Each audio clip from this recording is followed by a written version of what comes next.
Here we have a pre-owned 2016 GMC Sierra 3500. Now this one comes in the crew cab long box Denali trim level in iridium metallic.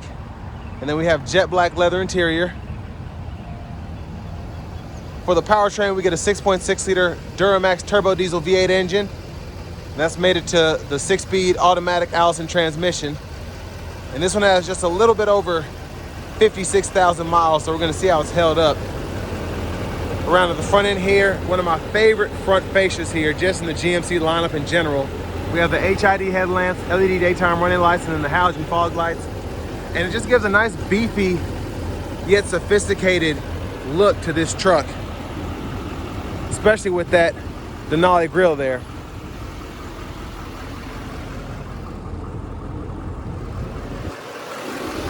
We get 17-inch aluminum wheels.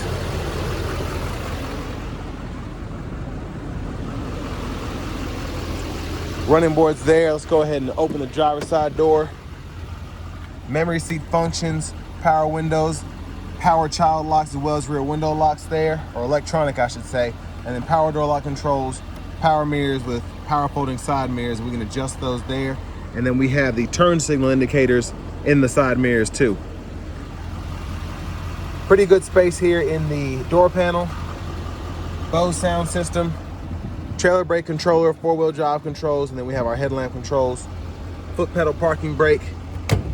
There we have the release for the hood, and then we have a manual tilt and telescoping steering wheel. But here's a power driver's seat with power lumbar support. Love the stitching here, and I also love how they have Denali there in the headrest. Just gives it a nice, again, luxurious look. Now, max towing capacity for this is 22,500 pounds with a gooseneck. I think conventional trailering is 20,000.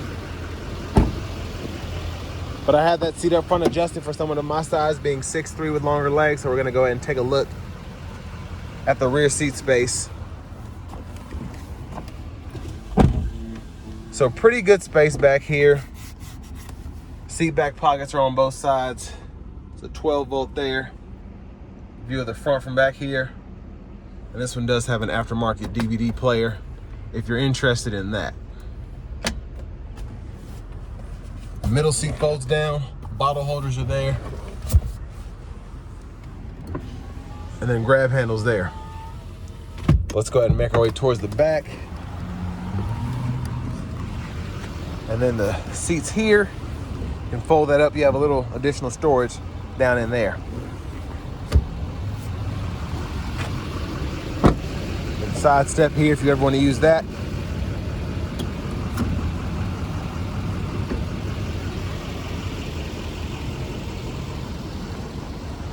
And then around to the back end. Pretty standard look. I like the tail lights. Of course, they're not LED at all anywhere, but you could swap the bulbs out if you wanted to. And I almost forgot, a big shout out to Chevrolet Buick GMC of Murfreesboro for letting me review this truck today. Now there's the bed mat there. Tons of space here in this bed.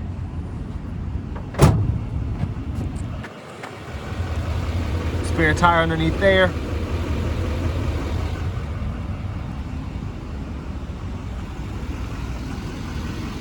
And then back around to the front passenger seat. Get that same power adjustability there.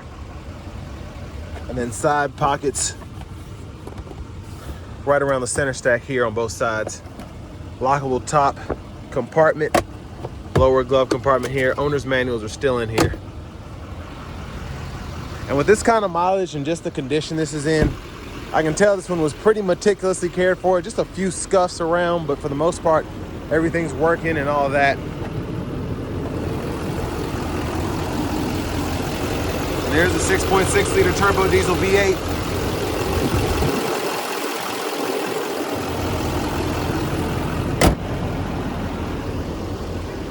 Let's go ahead and hop in the driver's seat.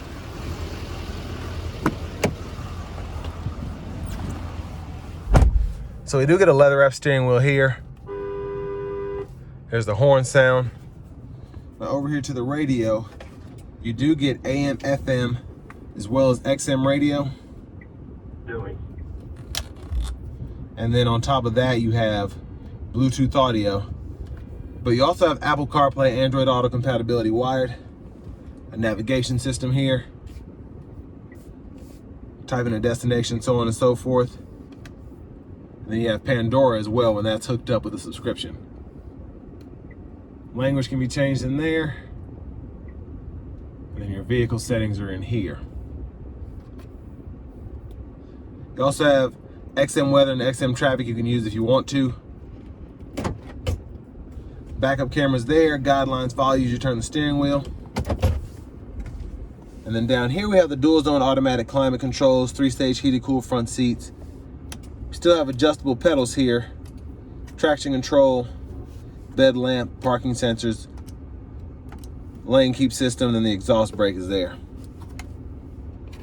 2 USB A's, a 12 volt, 2 12 volts, and then a 3-prong household plug-in there. Now this here serves as storage, and then here is your center console space. Pretty big size, 2 USB A ports in there, and then an aux input too. There's a sunshade, sunroof controls, universal home remote, sunglasses holder. And there's look at the back seat from up here.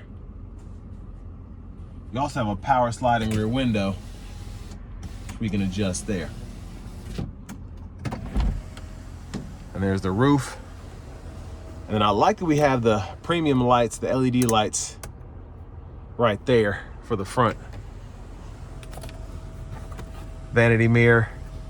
And this is actually premium as well. I'm surprised by that. I like how that looks. OnStar. Now back to the steering wheel. Blinkers are here. If you want your windshield wiper fluid, just pull up there. And then you have your intermittent wipers. I gotta get the wheel right. One time, and then intermittent, low, high. And then your shifter for the 6-speed reverse, neutral, drive, and your manual mode is right there. And you can manually shift there. And then you have your first right in there. And then your tow haul right there. Now behind the steering wheel on the left side, you can go through your track list or radio station presets. And then behind on the right side, volume up or down there. Cruise controls, on, cancel, set the speed, gap adjust for your forward collision alert, heated steering wheel toggle, voice recognition, mute button, and then you can use these 4 arrows to go through your gauge cluster. And down here in the settings, if you want to change your units from US to metric, that's how you do that. And then you can also configure what's on your info page options. So you can see what's on this one here. So quite a bit. And then here's your key fob with remote start.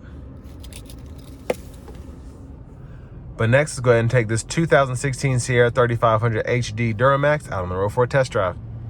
So starting the test drive in this 3500 HD dually, it's certainly a big boy. But that's what you expect out of something that can tow 22,500 pounds.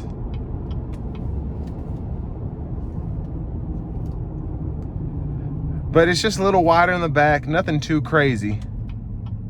But you definitely can't whip this thing around corners like you could a normal car. But pretty glad this is broken in because I'm gonna put my foot into it.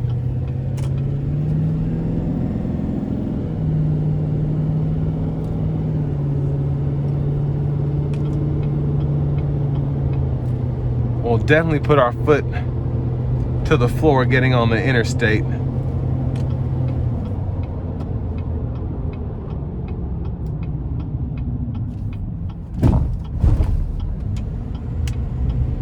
And here we go.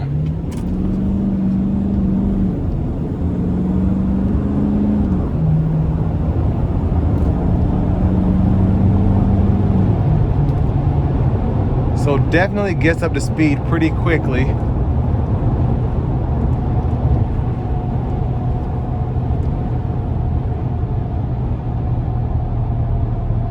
And it has a presence, of course. It's a 3500 heavy duty truck. But it's just something about the Duramax diesels. They just sound so good when you put your foot into them. They idle so nicely. It feels like a big rig when you're driving it. Now the ride quality is certainly choppy, but with this being a Denali, the seat feels good. You have heated, cooled capability there. I feel like I'm in a luxury truck, so the ride doesn't bother me as much as it might if I were in, let's say, a work truck version or something like that.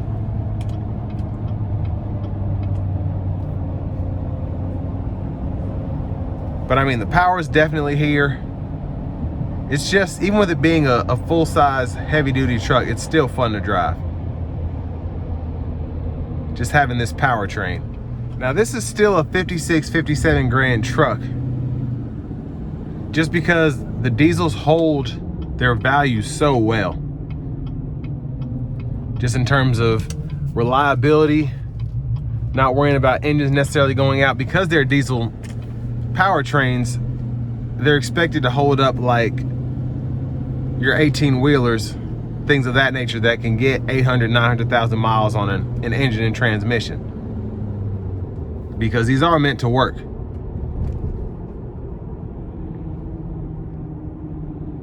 But still, I mean, it beats getting a new Denali, because something like this is probably, where it used to be 70, 80 grand for something like this new, you're getting closer to that 90. And then if you're looking at a Denali Ultimate, over $100,000. So I mean, this one is still in great shape, drives nicely, everything's kind of up to par here. So I mean, for the money, it's not bad.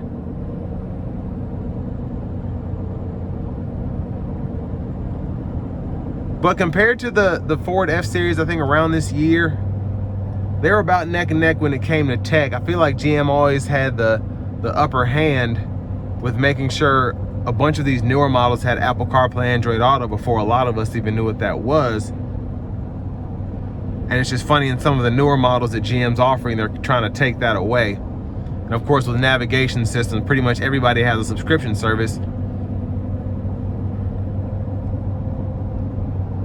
But it's really the best way to get people to pay for that, because we all use our phones with CarPlay, Android Auto. So why would we need a subscription for navigation? But all in all, I think this is a good package still, especially if you want something that's nice. And let's say you want a 16 that has all the bells and whistles, as opposed to a 20, maybe even a 22 that has nothing on it. This is a good way to go. But it's still a pretty capable truck, any way you want to use it. And this will bring me to the end of my review of this 2016 GMC Sierra 3500 HD Denali.